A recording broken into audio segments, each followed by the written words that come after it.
It wasn't the string of late nights at the office or the sudden hushed phone calls he'd started taking on the terrace. It wasn't even the faint, unfamiliar scent of jasmine that sometimes clung to his suit jacket.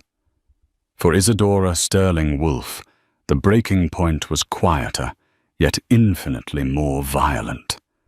It was a single perfect smear of crimson lipstick on the crisp white collar of her husband's shirt. Not a smudge, not a mistake, but a deliberate, almost artistic mark of betrayal. In the sterile silence of their Manhattan penthouse, that silent kiss screamed louder than any confession, and it was the only evidence she needed to burn their billion-dollar empire to the ground. The penthouse felt like a gilded cage suspended 80 floors above Manhattan. From this vantage point, the city was a silent, glittering tapestry, its chaos and noise rendered beautiful and distant. It was a perfect metaphor for Isidora's life. For the past 3 years, she had been Mrs. Callum Wolfe, wife to the enigmatic, ruthless, and devastatingly handsome CEO of Wolfe Corp Global. Theirs was a modern fairy tale, spun on the looms of Wall Street and splashed across the pages of Vogue and Forbes. He was the self-made titan with a predator's instinct for business. She was the art historian with a quiet grace that seemed to soothe his restless energy. Now, at 7 months pregnant with their first child, a son, Isidora felt the gilded bars of the cage pressing in. The pregnancy had been a joyous surprise, a promise of something real and tangible in a world built on stock prices and public perception. Callum had been ecstatic, his usual guarded demeanor melting away whenever he placed a hand on her swelling abdomen. He'd whisper promises to their unborn son, promises of legacy, of power, of a world he would lay at his feet. But lately, a subtle chill had crept into their pristine, climate-controlled world. The late nights became more frequent, attributed to a hostile takeover bid from a rival conglomerate, Sterling Nash. The hushed phone calls were explained away as frantic dealings with international board members. Isidora, wanting to be the supportive wife, had accepted it all. She trusted Callum. Trust was the bedrock of their relationship, a foundation she believed to be as solid as the granite bedrock of the city below. Tonight was different. He'd come in just after 2 a.m., moving with a practiced quietness designed not to wake her. But she was awake. Pregnancy-induced insomnia had become her unwelcome companion. She lay still, listening to the soft clicks and rustles of him undressing in their expansive walk-in closet. The air was thick with an unspoken tension she couldn't quite name. When he finally slipped into bed, the cool air from the hallway followed him. He didn't reach for her as he usually did. He simply lay on his back, his breathing unnervingly, even for a man supposedly exhausted from a 16-hour workday. "Tough night," she murmured into the darkness, her voice a little thick with sleep. He startled a barely perceptible tensing of his muscles. "Isidora, I thought you were asleep." "Yeah." It was brutal. "Sterling Nash is playing dirty." "You'll beat them." "You always do," she said, her faith in him a reflex. "Always," he echoed, but his voice lacked its usual conviction. Sleep refused to claim her. An hour later, she slipped out of bed, the silk of her nightgown cool against her skin. A strange compulsion led her not to the kitchen for water, but to the walk-in closet. The space was a monument to their wealth, rows of bespoke suits, shelves of gleaming shoes, drawers lined with cashmere and silk. Callum's clothes from the day were in a heap on the valet chair, a rare sign of his fatigue. She picked up his Pima cotton shirt, the one she'd bought him from a small boutique on Jermyn Street in London. Her intention was simply to put it in the laundry hamper. And then she saw it. Under the harsh, recessed lighting of the closet, it was unmistakable. On the stiff, pristine white collar, just below the jawline, was a smear of lipstick. It was a deep, velvety crimson, the color of defiance and secrets. It wasn't a smudge from a clumsy hug. It was precise. A kiss. The kind a woman leaves as a message, a brand. Isidora's breath hitched. The entire sprawling penthouse with its panoramic views and museum-quality art seemed to shrink until all that existed was that single, damning stain. It was a violation, a desecration of their home, their bed, their marriage. Her first instinct was not to cry. It was not to storm into the bedroom and scream. A chilling, almost supernatural calm washed over her. The love, the trust, the carefully constructed fairy tale. It all shattered in that instant, collapsing into a pile of glittering, sharp-edged dust. She saw her future not with tears, but with a terrifying clarity. She would not be the weeping, humiliated wife. She would not beg for details. She would not allow him the satisfaction of a dramatic confrontation. His betrayal did not deserve her tears. It deserved consequences. She carefully folded the shirt, placing it on a clean countertop. She walked back into the bedroom and looked at him. Callum Wolfe, the man she loved, the father of her child. Asleep, he looked younger, the harsh lines of his face softened. A wave of nausea, sharp and acidic, rose in her throat. It wasn't morning sickness. It was disgust. Moving with the silent grace of a shadow, she went to her office, a sleek, minimalist room overlooking the East River. She sat at her desk, the cool chrome of the chair, a stark contrast to the fire in her veins. She pulled out a single sheet of her personalized stationery, its weight heavy in her hand. Her mind was a whirlwind of calculations, not of love lost, but of assets, prenuptial clauses, and escape routes. Their prenup was ironclad, negotiated by the sharpest legal minds in the country. There was an infidelity clause, punitive and severe, designed to protect her dignity as much as her finances. Callum had called it a mere formality, a vulgar necessity of their station. She now saw it as her declaration of independence. Her hand did not shake as she picked up her phone. She scrolled through her contacts past her mother, past her friends, until she found the name she needed.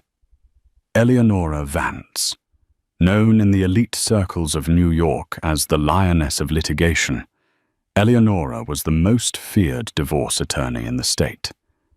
She was a woman who did not negotiate. She dictated terms. She had handled the divorces of rock stars, senators, and 2 of Callum's own board members. Hiring Eleonora wasn't just filing for divorce. It was declaring war. It was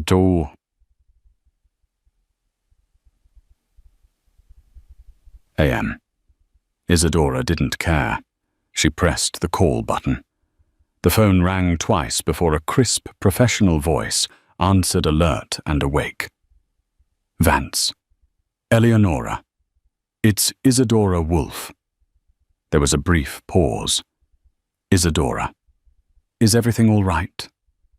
Isidora looked out at the city lights, feeling utterly detached from them, from the life they represented.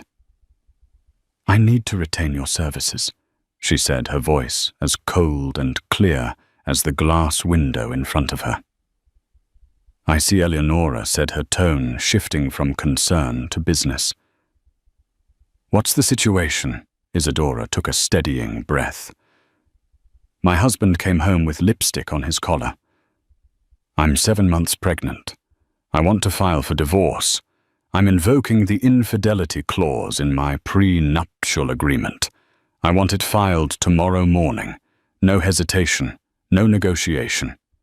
I want this to be swift, brutal, and final." There was another silence on the line, this one filled with the weight of what Isidora was unleashing. The Wolf divorce wouldn't just be gossip. It would be a seismic event that would rattle boardrooms and shake the foundations of their social world.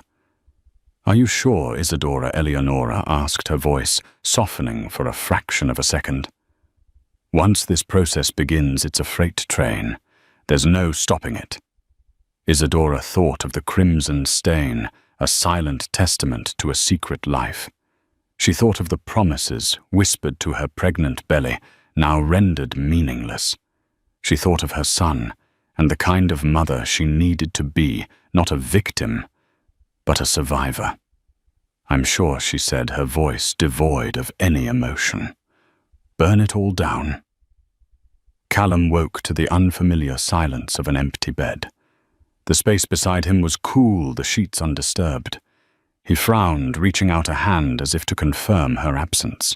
Sunlight, harsh and unforgiving, streamed through a gap in the automated blackout curtains, illuminating dust motes dancing in the air. It was 8:30 a.m. He'd overslept. "Isidora," he called out, his voice thick with sleep. Silence. He sat up, a dull throb beginning behind his eyes. The previous day had been a blur of hostile negotiations and veiled threats from Richard Sterling, the aging patriarch of Sterling Nash. The man was a dinosaur, but a dangerous one. Callum scrubbed a hand over his face, swinging his legs out of bed. He padded out of the bedroom, expecting to find Isidora in the kitchen, a green smoothie in hand, her face lit by the morning sun. The kitchen was empty. The entire penthouse was empty. A profound and unsettling stillness had fallen over the cavernous space. Even the air felt different, thinner, colder. On the gleaming marble of the kitchen island lay a single object, his platinum American Express card. Beside it was a small handwritten note on her elegant cream-colored stationery. "I won't be needing this anymore." His heart hammered against his ribs. This was wrong. All wrong. He strode through the apartment, his unease growing with every empty room. Her office, pristine. The nursery with its half-assembled crib and walls painted a soft, dreamy blue, achingly silent. He finally reached the walk-in closet. Her side was bare. It was as if she had been surgically removed from the life they had built. Dresses, shoes, jewelry, all gone. The only thing left was the faint, lingering scent of her perfume, a ghostly reminder of her presence. A cold dread colder than any boardroom battle seized him. He pulled out his phone to call her. The call went straight to voicemail. He tried again. Voicemail. He sent a text. "Isidora, where are you? What is this? Call me." No response. The message remained unread. He was blocked. Callum Wolf, a man who could get the president on the line with a single call, was blocked by his own wife. Panic began to fray the edges of his legendary composure. He called his head of security, a former Mossad agent named Avi. "Find my wife, Callum," commanded his voice tight. "Track her phone. Find out where she is. Now!" Right away, "Mr. Wolf, Avi," replied, his tone uncharacteristically hesitant. "But, sir, there's something else. A courier arrived an hour ago, from the law offices of Eleonora Vance." Callum froze. Eleonora Vance? The lioness. He knew the name well. He'd celebrated with a client who had been financially ruined by her. What was it? Callum asked, his voice dangerously low. "Legal documents, sir." "I didn't open them. They were addressed to you personally." Callum hung up and stormed to the foyer. The sleek envelope lay on the console table, her name stark and ominous in the corner. His hands trembled slightly as he tore it open. The legalese was dense, but the words leaped off the page sharp as knives. Petition for dissolution of marriage. Irreparable breakdown. Invocation of prenuptial agreement. Clause 17b. Infidelity. Infidelity. He stared at the word, his mind reeling. It made no sense. He'd been working. He'd come straight home. He hadn't been with anyone. This was insane. A mistake. A horrible, insane mistake. What proof could she possibly have? His phone rang, startling him. It was his sister, Cassandra. Callum, darling. She purred, her voice dripping with manufactured sympathy. I just saw the most dreadful thing on page 6. It must be a mistake. It says you and Isidora are... It's true. Callum bit out, pacing the length of his living room like a caged animal. She's left me. She's filed for divorce. She's accusing me of cheating. Cheating Cassandra's gasp was perfectly timed, perfectly pitched. But that's absurd. You've been working yourself to the bone. Who would even suggest such a thing? Oh, Callum, the poor dear, must be overwrought. The pregnancy, the hormones. It can make women so dreadfully irrational. She won't answer my calls. She's hired Eleonora Vance. Another perfectly executed pause. The lioness. Oh, good heavens, this is more serious than I thought. Don't worry, brother. I'm on my way over. We'll figure this out. This is clearly just a hysterical misunderstanding. As Callum hung up, his eyes scanned the room, searching for an answer. A clue to this madness. His gaze fell on the valet chair in the closet where he'd left his clothes the night before. His shirt was gone. He vaguely remembered Isidora being awake when he came in her form, a still lump under the duvet. Had she gone through his things? Then Avi called back. Sir, I've found her. She's checked into a suite at the Carlisle. A residential suite booked for an indefinite period. Paid for with a new credit card in her maiden name, Isidora Sterling. The Carlisle. Old money. Discreet. Impenetrable. She was making a statement. She wasn't just leaving him. She was erasing him. And Sir Avi continued, the doorman at your building. He said Mrs. Wolfe's assistant coordinated the removal of her belongings at 4 a.m. They were very quiet. He also said that just before she left, she handed him your shirt from last night in a sealed evidence bag, with instructions to give it to a courier from Ms. Vance's office this morning. The shirt. It all came back to the goddamn shirt. What was on it? Dirt. A coffee stain. He mentally retraced his steps from the previous day. The office. A brief, tense lunch with his legal team. The boardroom. He hadn't been anywhere near another woman. Then a sliver of memory returned. Last night, leaving the office exhausted and angry after a call with Sterling Nash's lawyers. He'd been shouldering his way through the lobby when a woman, one of the junior analysts he barely recognized, had stumbled, bumping into him. She'd apologized profusely, gathered her things and hurried off. It was nothing. A fleeting, insignificant moment. Could it have been that a transfer of perfume, a strand of hair? It seemed impossible. The doorbell chimed. It was Cassandra sweeping in, wearing a cloud of expensive perfume and a look of grave concern. She was beautiful with the same dark hair and piercing blue eyes as Callum, but where his were intense, hers were cool and calculating. She hugged him tightly. "Oh, you poor thing," she cooed, stroking his back. "Let me see those papers. We'll fight this." She's being ridiculous. As he handed her the divorce petition, she scanned it, her perfectly manicured finger stopping on clause 17b. Infidelity. She read aloud, her brow furrowing. She must have some kind of proof, Callum. Even a hormonal woman needs a catalyst. Think. Was there anything? Anyone? No, he roared, the sound echoing in the silent penthouse. Nothing. I was in the lobby. A girl bumped into me. That's it. It's nothing. Cassandra's eyes sharpened.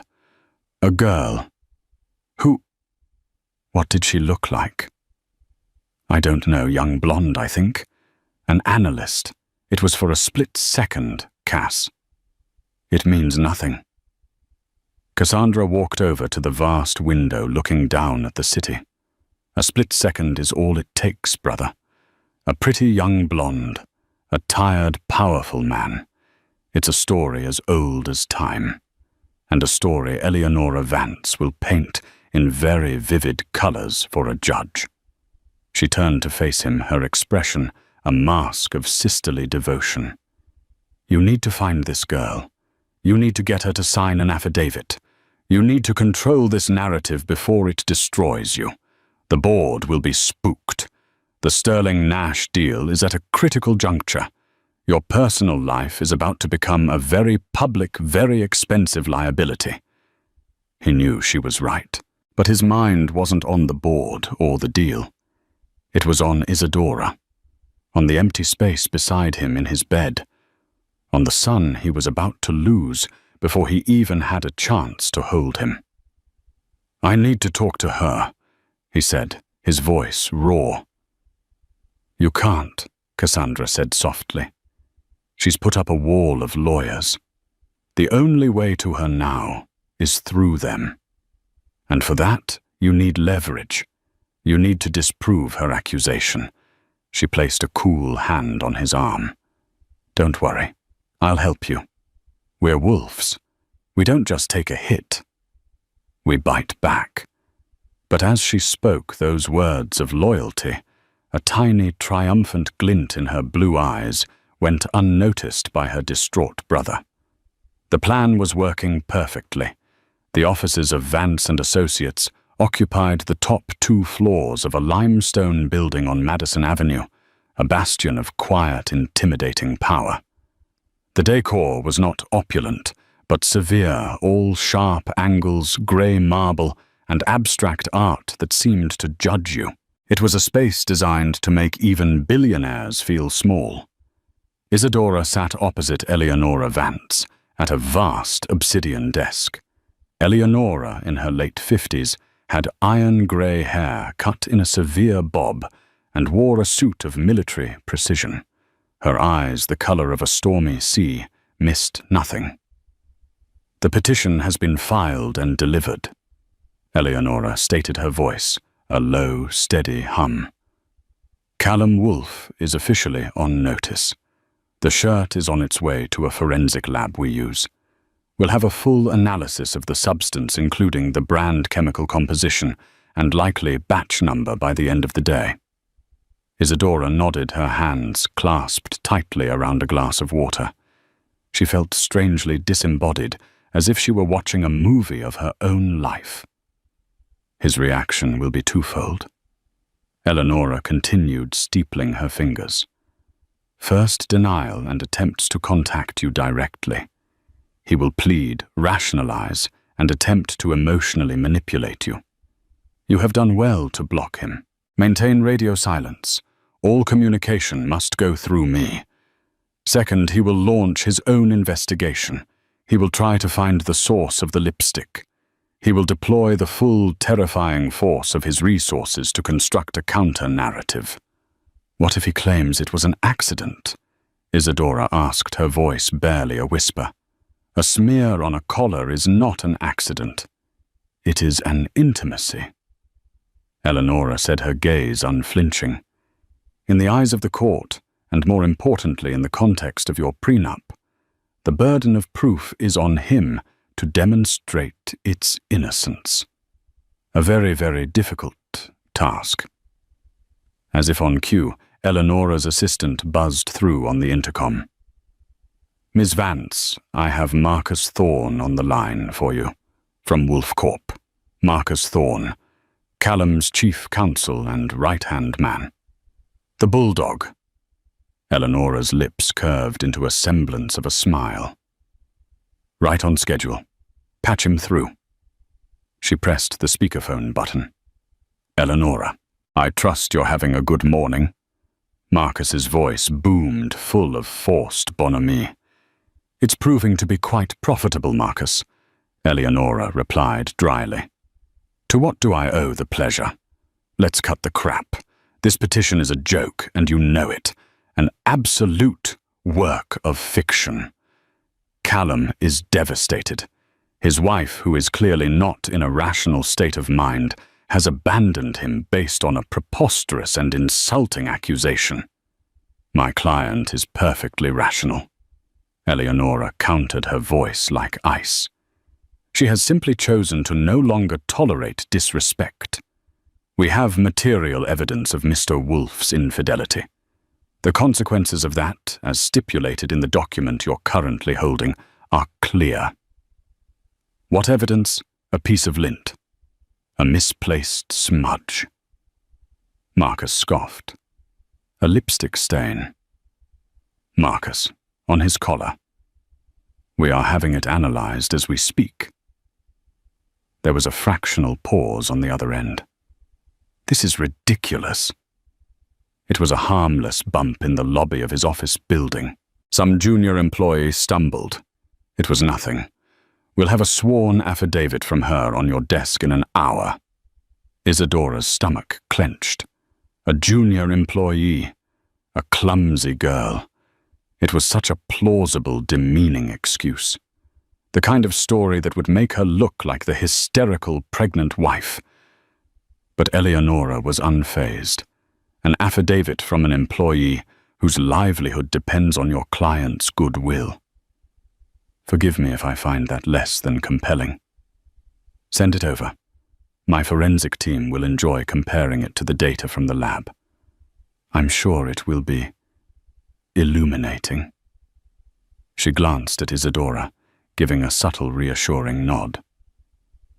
"You're playing with fire," Eleonora Marcus growled. "No, Marcus," she said, her voice dropping to a near whisper. "I am the fire." She disconnected the call, leaving a stunned silence in its wake. "He is scrambling," Eleonora said to Isidora. "The junior employee story is weak.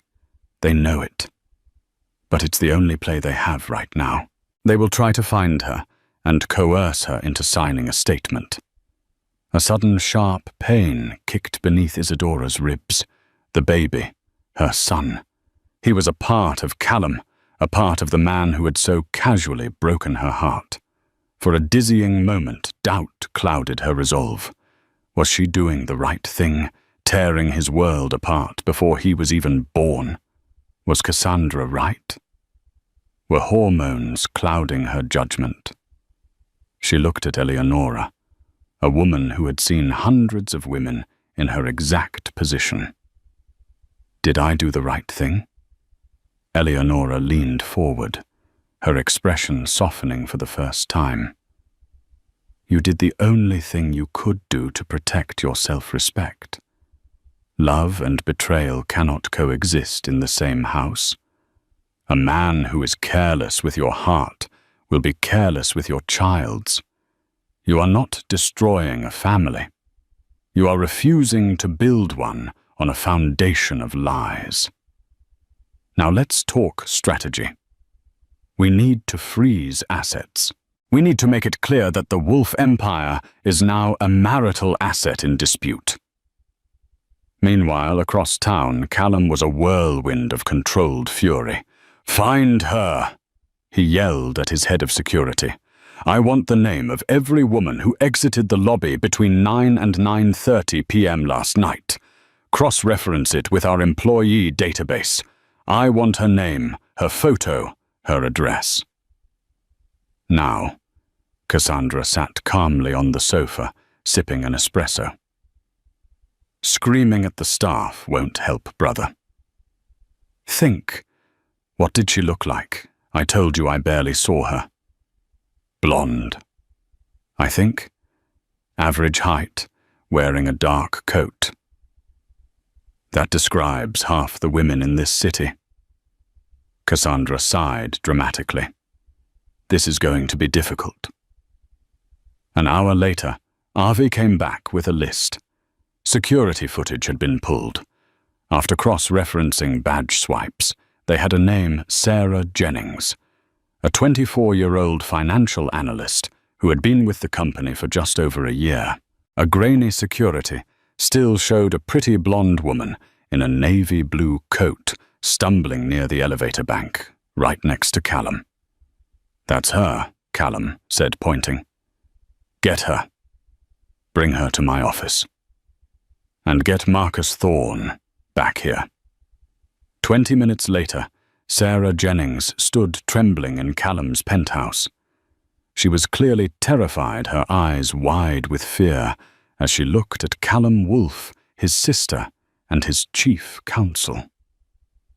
Miss Jennings, Marcus, began his voice, deceptively gentle. We need your help to clear up a misunderstanding. You recall bumping into Mr. Wolfe in the lobby last night? Yes, sir, she stammered. I'm so sorry. I tripped. My heel caught on the rug. It's quite all right, Callum said, forcing a calm he didn't feel. Miss Jennings, did you by any chance? Kiss me.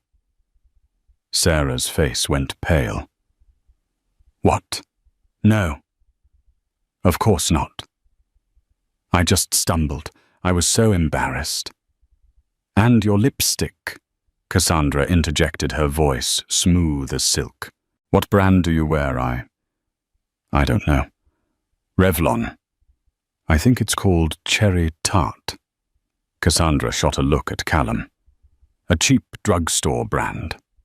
Plausible. Miss Jennings, Marcus said, sliding a document across the coffee table. This is an affidavit.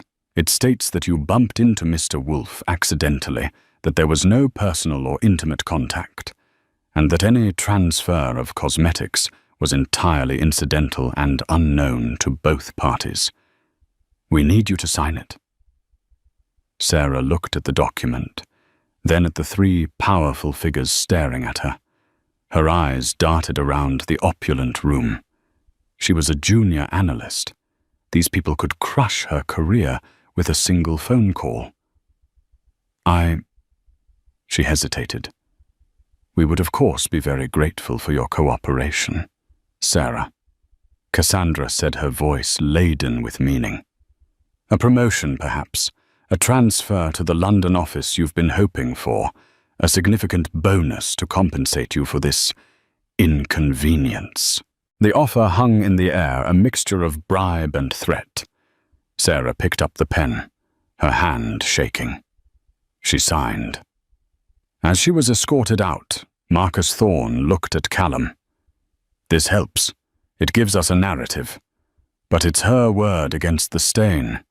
It all depends on what Eleonora's lab finds. Later that evening, the call came. Eleonora Vance's private number flashed on Isidora's phone. She was at the Carlisle, curled up in a window seat, overlooking Central Park, a cup of chamomile tea untouched beside her. Isidora Eleonora's voice was tense. I have the lab report. And Isidora asked, her heart pounding. The composition is unusual. It's a high-pigment, long-wear formula with a base of beeswax and jojoba oil. Very expensive. But the key is the fragrance note. It contains a rare absolute of grass jasmine and a synthetic molecule called ambroxan. What does that mean? It means, Eleonora said slowly, that the lipstick on Callum's shirt is not Revlon's Cherry Tart. It's not Chanel or Dior or Tom Ford. It's a custom blend. There's only one perfumer in New York who uses that specific jasmine absolute in his bespoke cosmetic creations. A man named Jean-Pierre Dubois. Isidora's blood ran cold. A custom blend. This wasn't an accidental smudge from a clumsy analyst. This was deliberate, planned. The story about the girl in the lobby. It's a lie, Isidora whispered. It's a complete fabrication designed to mislead us. Eleonora confirmed. Someone went to a great deal of trouble to create a specific lipstick and ensure it ended up on your husband's shirt. This is no longer a simple case of infidelity, Isidora. Eleonora paused, letting the weight of her next words sink in. This is a conspiracy. The revelation that the lipstick was a bespoke creation changed the entire landscape of the war. For Isidora, it was a terrifying pivot. The betrayal was no longer a simple, albeit painful act of passion by her husband. It was a cold, calculated plot. But who was the architect? And was Callum a participant or another pawn? The doubt, a venomous seed, began to sprout. Could he have been so foolish as to use a traceable custom lipstick in an affair? It seemed sloppy for a man whose life was a testament to meticulous planning.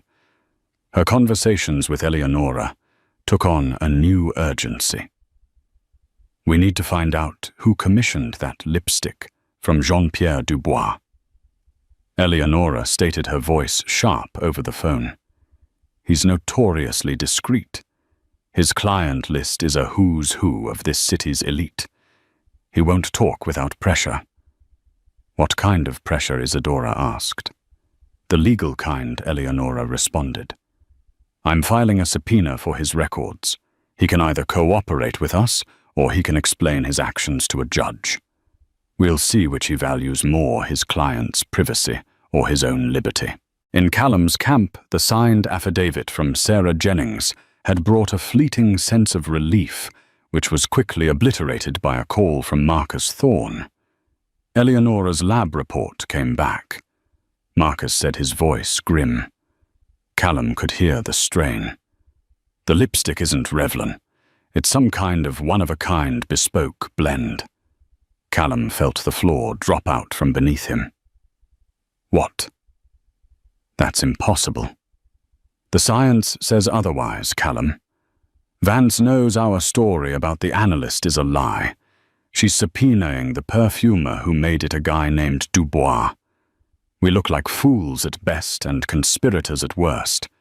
We didn't just get caught in a lie. We got caught in a stupid one. Callum's mind was racing. The girl Sarah Jennings was a dead end, a pawn. The lipstick was the key. Someone had planted it on him. But who and why? The Sterling Nash takeover was the obvious answer. Richard Sterling was old-school dirty, creating a scandal to destabilize Wolf Corp's CEO during a hostile bid was exactly his kind of move. It's Sterling, Callum, said conviction hardening his voice. It has to be. He's trying to sink me. Find out who he knows, who he meets with. I want eyes on him, on his family, on his executives. Cassandra, who had been listening silently from across the room, stepped forward. Of course it's Richard Sterling, darling. He's a viper. This has his slimy fingerprints all over it. While you and Marcus focus on him, let me see what I can find out about this Jean-Pierre Dubois. A woman's touch might be more effective. I'll appeal to his artistic sensibilities, creator to creator. Callum nodded, grateful for his sister's proactive stance. Good. Do it. Find out who he made that lipstick for. Cassandra's visit to Jean-Pierre Dubois's exclusive appointment-only atelier in Soho was a masterful piece of theatre. The studio was a symphony of glass chrome and exotic scents. Dubois, a small, impeccably dressed man, with a flair for the dramatic, was initially resistant. My client's privacy is my most sacred vow, he declared, waving a delicate hand. Cassandra smiled, her charm weaponized. Monsieur Dubois, I am not here as a lawyer. I am here as a patron of the arts. Your work is legendary. But it is now at the center of a very ugly, very public legal battle. My brother Callum Wolfe is being framed, and your creation, your art is the weapon being used against him. She leaned in her voice, a confidential whisper. Eleonora Vance has already subpoenaed you. You know her reputation. She will drag your name and the names of all your clients through the mud. But if you were to say discreetly, help us identify the person who commissioned this specific crimson shade, we could make this whole unfortunate business disappear. My brother is a powerful man. His gratitude is a considerable asset. Dubois paled at the mention of the subpoena. His business thrived on discretion. A public legal battle would be ruinous.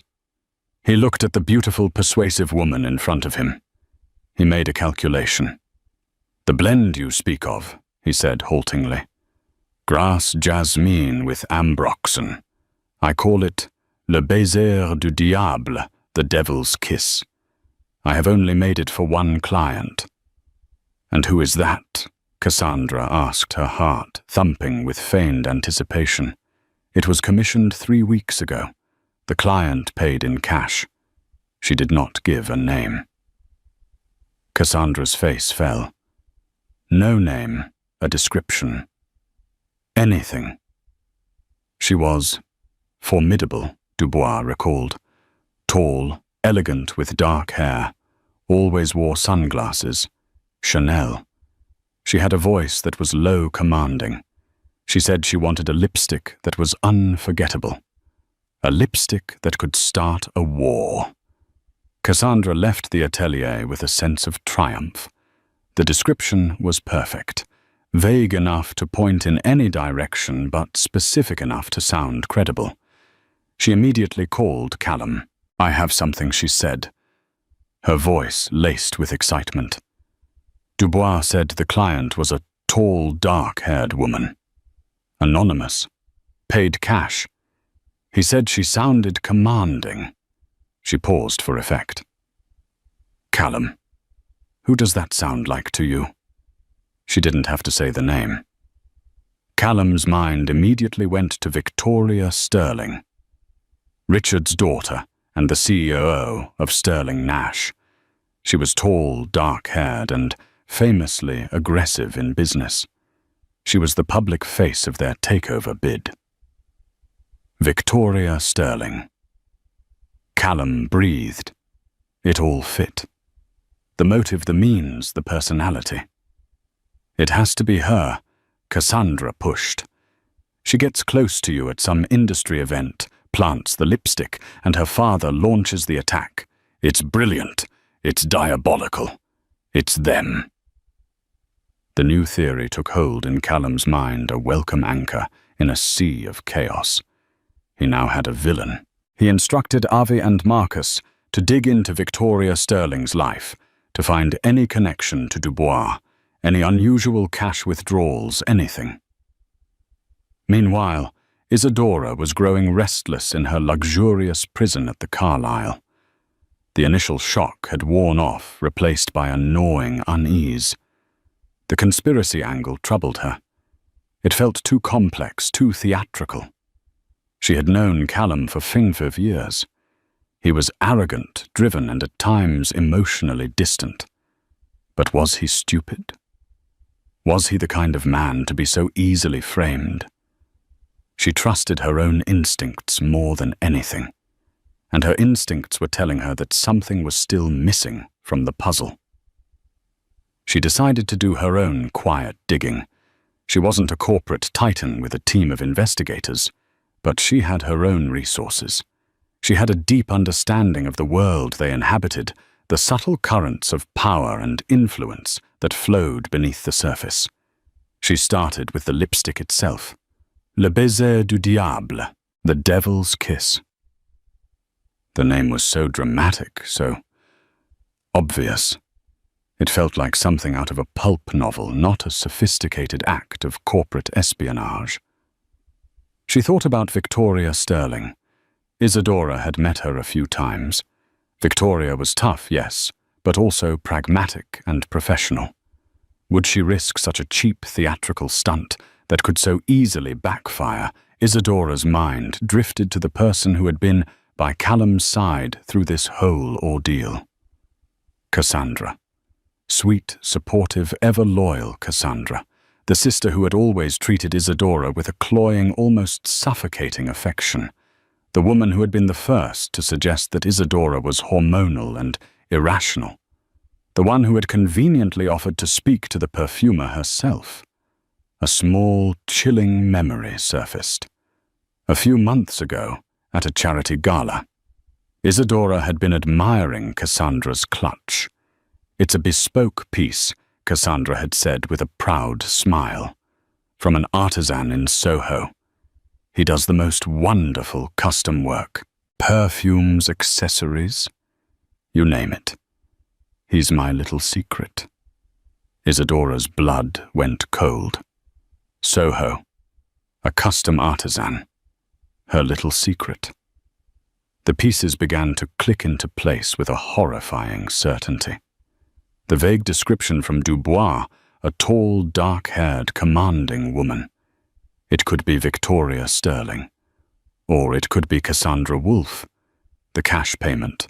The anonymity. The perfect way to create a dead end.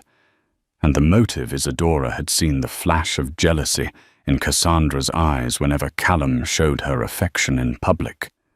She knew Cassandra had been resentful when Callum had promoted an outsider to be his COO instead of her. Cassandra wanted power. She wanted control of the Wolfe empire. And Isidora and her unborn son, the new heir, were in her way. What better way to remove a rival than to make her husband look like a cheat, knowing Isidora's pride would never let her stay? Cassandra knew her. She knew exactly which button to push. It was a monstrous thought, so monstrous it had to be true. The simplest explanation was often the correct one. It wasn't a corporate rival. It was family. Isidora felt a surge of adrenaline. She couldn't tell Eleonora yet. This was a theory based on a half-remembered conversation. She needed proof. She needed to connect Cassandra directly to that lipstick.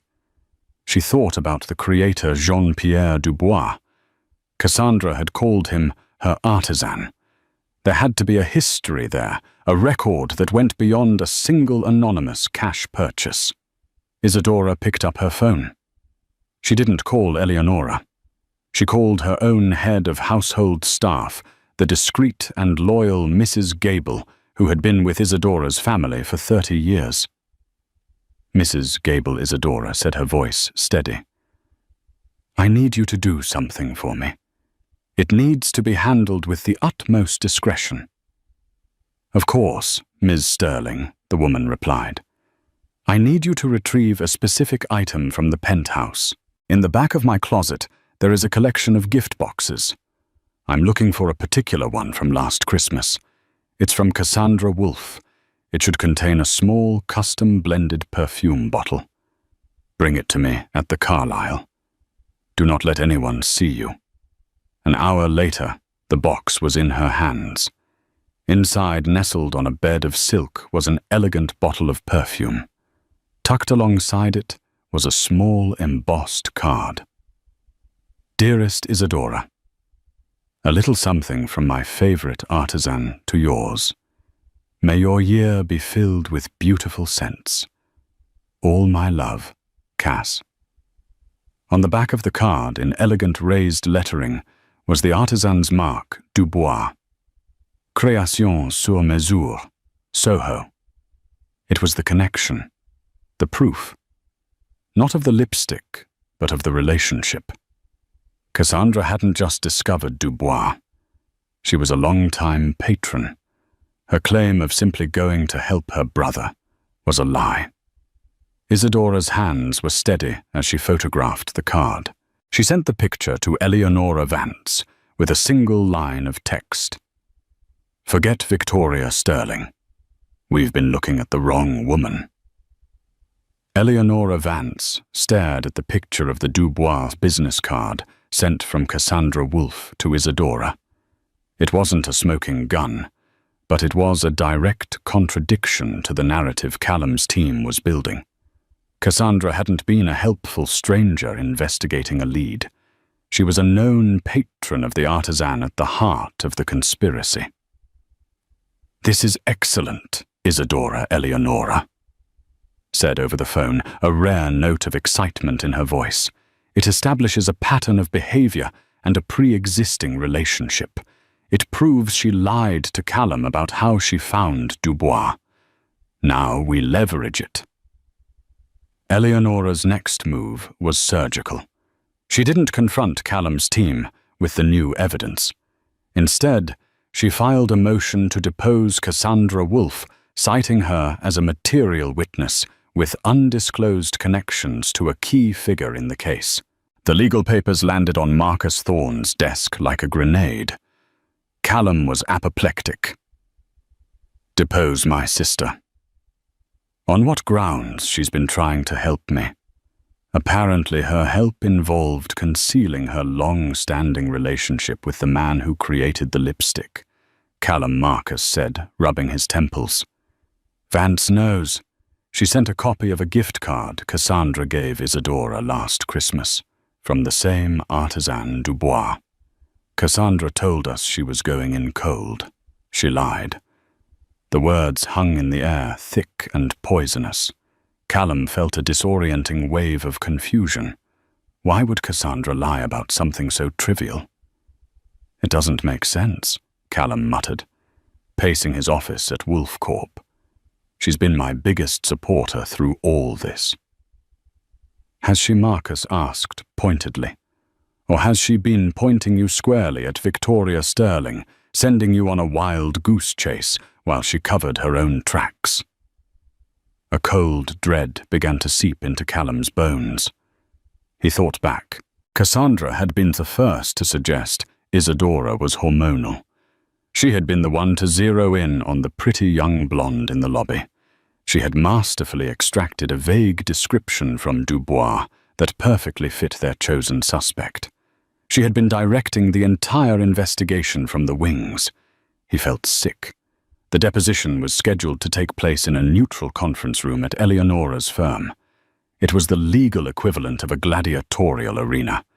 Isidora was advised not to attend to avoid emotional distress, but she insisted. She would not hide. She would face the woman who tried to ruin her life. She sat beside Eleonora, a silent, powerful presence, her pregnant belly a prominent symbol of everything at stake. Callum sat with Marcus, looking haggard and lost. Across the table, Cassandra looked immaculate in a sharp, tailored suit, her expression one of polite bewilderment, as if she were the victim of a terrible clerical error. Eleonora began her questioning, deceptively gentle. She established Cassandra's relationship with her brother, her position within the family, her knowledge of their marital life.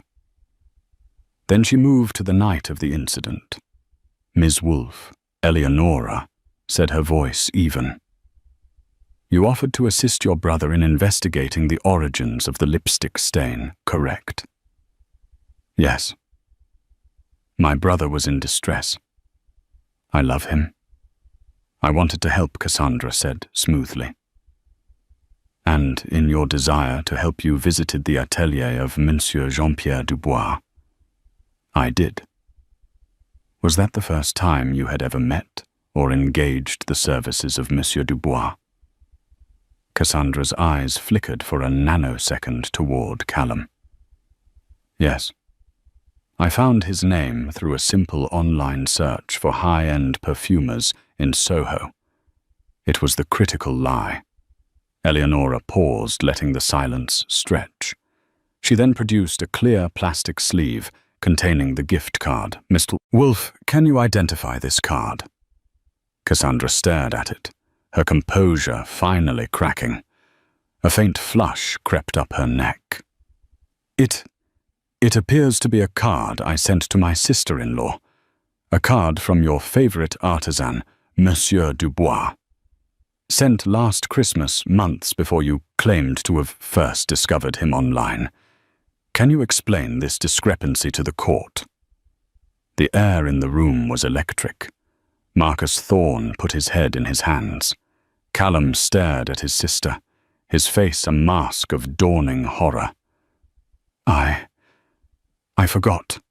Cassandra stammered, her voice losing its silky quality. It was a small gift. It slipped my mind. You forgot? Eleonora repeated, her voice dripping with disbelief. You forgot about your favorite artisan when your brother's entire life was imploding over a product that could only have come from that very artisan. That seems unlikely. Eleonora pressed on, relentless. Let's talk about the description you obtained from Monsieur Dubois, a tall, dark-haired, commanding woman. A description you immediately used to point your brother toward his business rival Victoria Sterling. He said it was a woman who fit that description. Cassandra snapped, her composure shredding. Did he? Eleonora's eyes narrowed. Because we deposed Monsieur Dubois this morning, under oath. After being presented with evidence of your long-standing patronage, his memory suddenly became much clearer. He testified that you, Cassandra Wolf, visited him 3 weeks ago. He testified that you paid over $5,000 in cash to commission a lipstick you called Le Baiser du Diable. He even recalled you laughing and saying you wanted a color that could end a marriage. A collective gasp went through the room. It was over. The lie was completely exposed. Cassandra lunged to her feet, her face contorted with rage. He's lying. That little man is lying to save his own skin. So your testimony is that a respected artisan is perjuring himself. For what reason? Eleonora asked calmly. But Cassandra wasn't looking at Eleonora. Her furious, hate-filled gaze was locked on Isidora. You! She shrieked, pointing a trembling finger. This is all your fault. You came into our family and you took everything from me.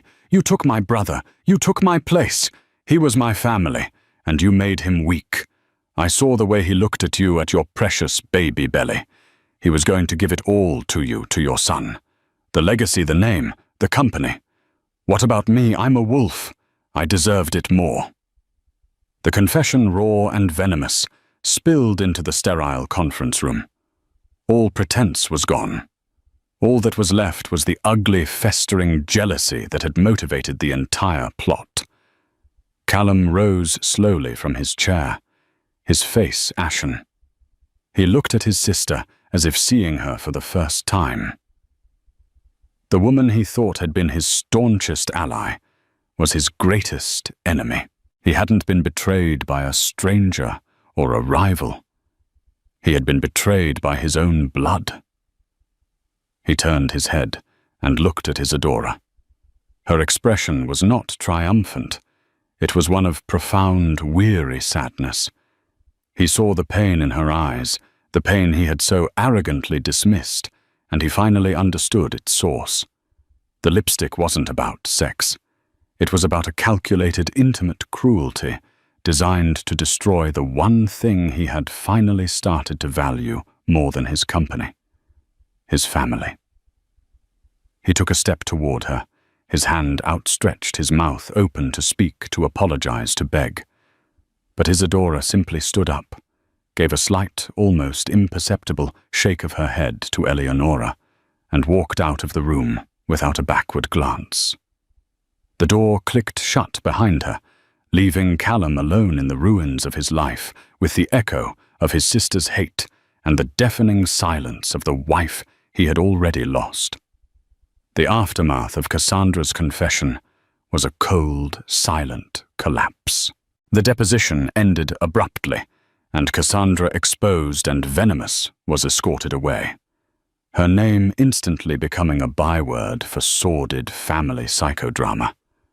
The Wolf Empire, once unassailable, was now just a fractured dynasty. Callum remained frozen in the conference room, suffocated by the weight of the betrayal. It wasn't just the frame-up, it was the chilling precision of his sister's attack. She had weaponized his flaws, his workaholism, his pride, his emotional distance. She knew Isidora's strength and self-respect would be the mechanism of the plan's success. Cassandra hadn't counted on Isidora's intelligence being sharper than her malice. In the week that followed, Callum moved with a brutal finality. Cassandra was stripped of her board seat, her funds, and her social standing. He surgically excised her from their world, not from anger, but from a cold necessity. Yet this purge did nothing to fill the void in his own life. The penthouse felt like a mausoleum, and the silent, half-assembled nursery was a monument to a future he had lost. He finally understood the lipstick wasn't about sex. It was about a calculated cruelty designed by his own blood. He sent handwritten letters to Isidora at the Carlisle pages of desperate apologies, not for cheating, but for his profound failure to protect their marriage. He didn't ask for forgiveness, only for a single conversation. The letters were returned unopened. Isidora, meanwhile, was building a fortress for herself and her son. She purchased a magnificent brownstone in the West Village, a warm, character-filled home that was the antithesis of the sterile penthouse. It was there, amidst the quiet work of creating a new life, that she processed the truth. Callum wasn't the simple villain she had first imagined, but he was a man who had allowed the circumstances for such a betrayal to flourish. The trust between them hadn't just been broken, it had been systematically dismantled. 2 months after the deposition, Callum appeared on her new doorstep. He looked older, stripped of his usual arrogance, his posture conveying a raw vulnerability. "Isidora," he said quietly, "I know I have no right. I just had to see you." She regarded him with a calm, steady gaze, her hand resting on her pregnant belly. "Why are you here, Callum?" "To apologize," he said, his eyes meeting hers, full of a truth she had never seen before. "Not for an affair, but for failing you. For failing us. I built an empire but couldn't protect my own home. I was so focused on the enemies outside I never saw the one inside. I let my pride blind me, and you paid the price." He glanced down, his voice cracking slightly. "I'm not asking you to come back. I lost that right. I'm just asking for a chance someday to be a father to our son." Isidora listened, feeling the steady kicks of the life within her.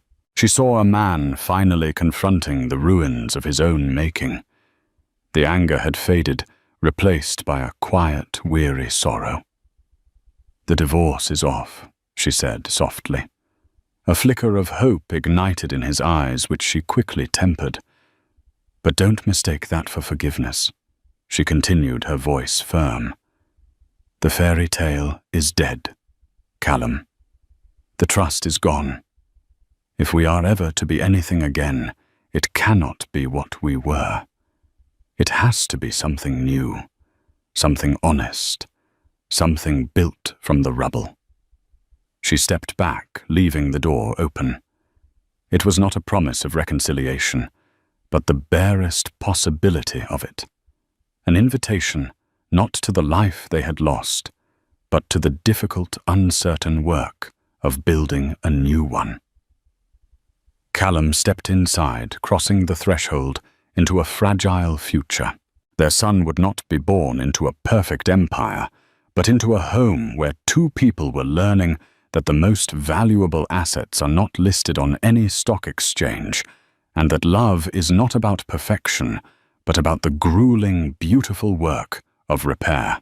We've just witnessed the gut-wrenching saga of Isidora and Callum Wolfe, a story that proves that even in a world of private jets and billion-dollar deals, the deepest wounds are inflicted by those closest to us. It wasn't just about a lipstick stain. It was about the chilling reality of betrayal, the strength it takes to burn down a life that no longer serves you, and the painful, complex path toward rebuilding. Their journey is far from over. Trust once shattered is the hardest currency to earn back. If you were on the edge of your seat, watching this high-stakes drama unfold, and if you believe in the power of a woman who knows her worth, then show your support. Don't forget to hit that like button, share this story with anyone who loves a gripping tale of love and betrayal, and most importantly, subscribe to the channel for more real-life dramas that you won't want to miss. Hit the notification bell so you're the first to know when our next story drops.